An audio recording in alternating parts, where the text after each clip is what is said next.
Nerdrotic.com. The Lord of the Rings is considerably shorter with just scenes passing the Bechdel test.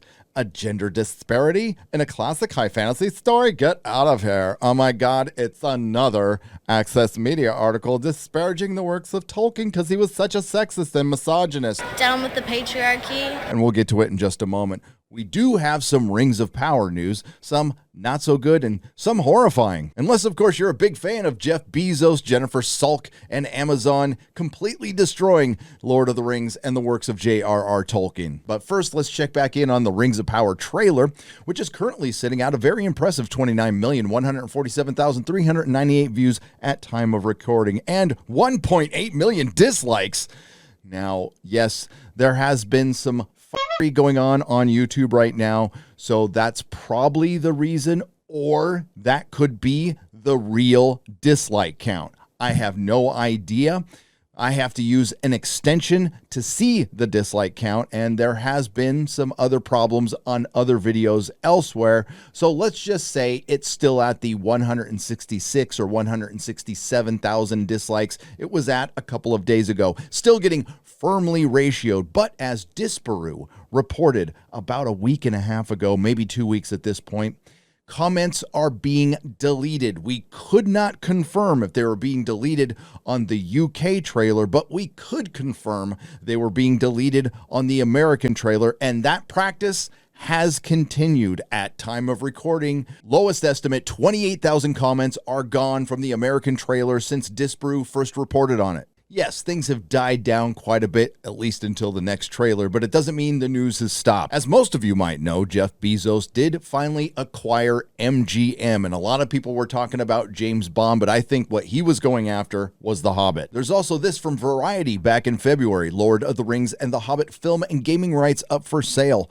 Hollywood is about to stampede into Middle-earth, an array of movie, merchandising, gaming, and live event rights to Lord of the Rings, The Hobbit, and other titles from J.R.R. Tolkien are coming up for auction now that the Saul Zaentz company has decided to sell its Tolkien holdings. As I speculated on a video you can watch on Nerdrotic Daily right here, this would clear the path to Amazon remaking The Hobbit and The Lord of the Rings if they bought these rights. But there is the little problem of Warner Brothers still thinking they have the rights. This has not been cleared up, by the way, but there are some interesting signs that came across Reddit today. The Saul Zaentz company has applied for some trademarks for the Rings of Power. As some of you may or may not know, Amazon cut a deal directly with the Tolkien estate. They did not cut a deal with the Saul Zaentz company because there was a loophole. If they made more than 8 episodes of a television series, they could just do it on their own. Now, Saul Zaentz licensed their film rights out to Miramax initially and then to New Line, and that's where it stands today. Now, these trademarks were filed through the European Union, again by the Saul Zaentz company and not Amazon, for the Rings of Power video game, a mobile game, some trading cards, and possibly some other stuff. So either Amazon is working with the Saul Zaentz company, or Amazon bought the rights, or it's a move to fuck over Amazon. I'm a fan of the last one. Now, this is purely my speculation, but just like with Disney, who I believe will someday, sooner than later, remake the original trilogy, I think Jeff Bezos would love to remake The Hobbit and The Lord of the Rings, and I think he's one step closer. Hope I'm wrong. But it's his money to burn, and it will burn if you try to remake the greatest trilogy of all time or turn it into a television series. It will be an utter disaster, just like I think the Rings of Power will be. Although it would be hilarious to see Whoopi Goldberg as Gandalf and Elliot Page as Frodo. Remember when we used to be excited for film adaptations? It seems like it's been a long time, because it has. This era of everybody having to see themselves in absolutely everything needs to end, and unfortunately, it's going to take a giant disaster to do that. I hope it's not the Rings of Power, but it's looking like it might be the final blow because of articles like this that have been going on for years. It's because of the Access Media. It's because of big Hollywood and big tech, because there is no dissension. There is no discourse. They all walk lockstep with this really bizarre ideology. The Lord of the Rings is considerably shorter, with just scenes passing the Bechdel test. I read that earlier on in the video. First, let's talk about the Bechdel test. It is a test that comes from a comic strip. These three criteria of the Bechdel test as originally written in the script are: number 1, it has to have at least 2 women in it. Number 2, who talk to each other. Number 3, about something besides a man. Down with the patriarchy. That's the message. Yes, the dwarves that go swimming with little hairy women. Stories just can't be stories anymore. They have to have somebody's activism attached to it. The reason being is they can't write an original story with said activism because nobody would watch it. Okay, look, we're a pop culture news site. Are you? Really? Are you, Audio Video Club? I don't think you have been for a while. I think you've been an activist site, not purveyors of fantastical allegory. That is for sure. What we're trying to say with the ham-fisted metaphor that I skipped because it was stupid is that foundational texts are great and all, but it's important to contextualize them as a means to often support a larger, more complex and diverse stories. Case in point, both J.R.R. Tolkien's The Lord of the Rings trilogy and Peter Jackson's pretty damn faithful adaptations. Sure, they remain compelling. They are all-time classics that a whole new generation right now is enjoying because of this resurgence. The one good thing out of the Rings of Power is a lot more people are going back and watching Lord of the Rings, and that is a good thing because they're going to know what is good and what is evil. And even better, people are starting to read the books. But in the modern culture landscape, they remain just a tad heavy on the testosterone. Well, I would argue that Hollywood has been very light in the loafers lately. Dude, you are a dude. Oh, okay, this article was written by Andrew Paul. If you want to see something with more female representation, watch another movie. When women are in a scene, it's usually only in relation to the male humans, dwarves, elves, and hobbits around them. Here, check out this handy supercut. And there is a supercut. It's got about 43 seconds because it's based on the source material. And maybe I do need to remind Andrew that Peter Jackson's The Lord of the Rings trilogy was co-written by 2 women. Then Andrew goes on to talk about the previously mentioned Bechdel test, which was initially written as a joke. That's right. This is from a blog in 2014. The Bechdel test is a joke, literally.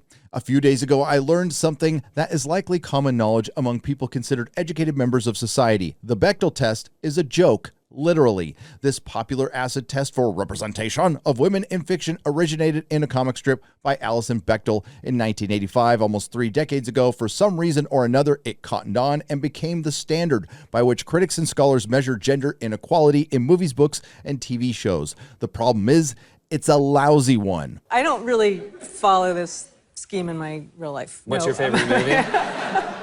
Groundhog Day. Because this test was intended as a joke, it was written to be glib and pithy, not useful. Its lousiness isn't the fault of the comic artist, but the fault of the people who took the joke and ran with it as if it were a serious model. A serious model for hacks like J.D. Payne and Patrick McKay, who have one credit to their name, a partially written horrible script for a bad Star Trek movie, and of course a lot of stuff they say they didn't get credit for, and there's probably very good reason for that. They sound like the exact people who would use the Bechdel test as law, and that's why we get things like Warrior Galadriel. Anyway, as we said earlier, it's all about cornerstones. Lord of the Rings is great, but it can only be truly great if we're allowed to critique it contextually and fairly. If you don't like it anymore, just say you don't like it. But why do you always need to change it? Oh, because you're a raging narcissist. In any case, it already seems pretty certain that the upcoming Amazon Lord of the Rings series, The Lord of the Rings, The Rings of Power, will update Middle-earth's gender and racial dynamics, at least just a smidge. Why are you the way that you are? I hate so much about the things that you choose to be. The Lord of the Rings backlash was something the Access Media and Amazon was clearly not ready for, and it continues today. And it's not just fans, it's also writers who did adapt previous Tolkien works. From the great Chuck Dixon, a prolific comic book writer known for his long runs on Bane, Detective Comics, and Nightwing, and The Punisher. He also adapted The Hobbit for Eclipse Comics, recently shared his opinion on why he believes what Amazon is doing to Tolkien and The Lord of the Rings is an abomination. The state of contemporary adaptations is pretty miserable, in film and television, because they they want to change the work. They find things in the original or the source material that offend them or that they feel don't fit our postmodern sensibilities, and they alter them. And it's a crime. It's a crime. I mean, what Amazon is doing to Tolkien is an abomination. The people doing the work obviously don't understand the original work, and they're just adding elements that are very 2022 to it that 5 years from now are going to appear laughable, because they're taking a timeless tale and setting it basically in our contemporary zeitgeist, and it's just wrong. And so many of these things, I mean, when they do stories set in history and they want to update the attitudes of historical characters to today's mores, it doesn't work. It's not right. It's not accurate. And in the end, it's not entertaining, because there's a sameness to it all. The great Chuck Dixon, ladies and gentlemen. And there's one more sound clip I want to play for you when he's talking about adapting Tolkien. And as you say, I really didn't adapt it. I don't want to say cut and paste because it's a little more creative than that, but I didn't want to use my own words. I wanted only Tolkien's words to appear in the comic.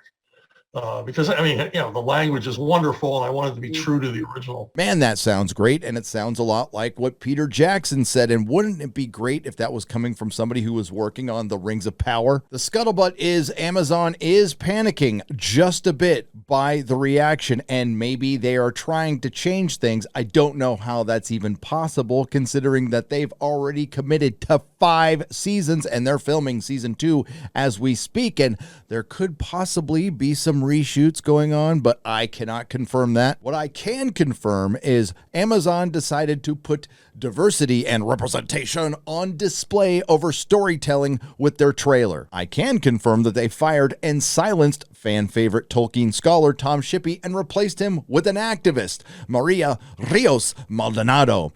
Obviously, there was going to be a push and backlash, but the question is, from whom? Who are these people that feel so threatened and disgusted by the idea that an elf is black or Latino or Asian? No one is threatened or disgusted. We just want an accurate representation of our story. But I will remind you that Maria Rios Maldonado would be the very first person complaining about something being whitewashed.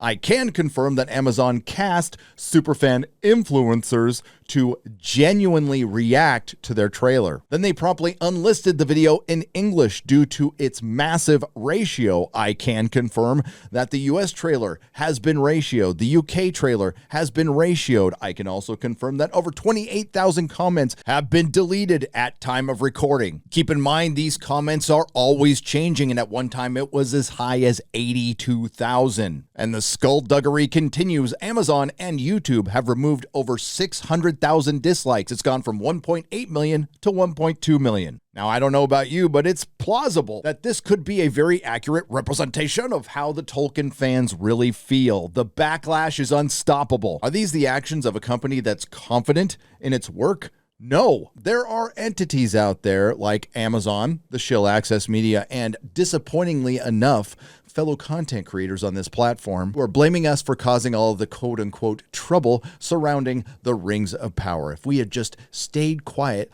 LOTR wouldn't turn into a giant intersectional feminist woke disaster. Accusing yours truly, my friends, and all of you who have spoken up of not really being fans and creating narratives. No, that's Amazon's job. No, our job is to simply break those narratives and cast them back into the fiery chasm from whence they came. If you like what you heard, please like, share, and subscribe. If you didn't like what you heard, I thank you for listening this long. I will see you in the next video. Nerdrotic.com.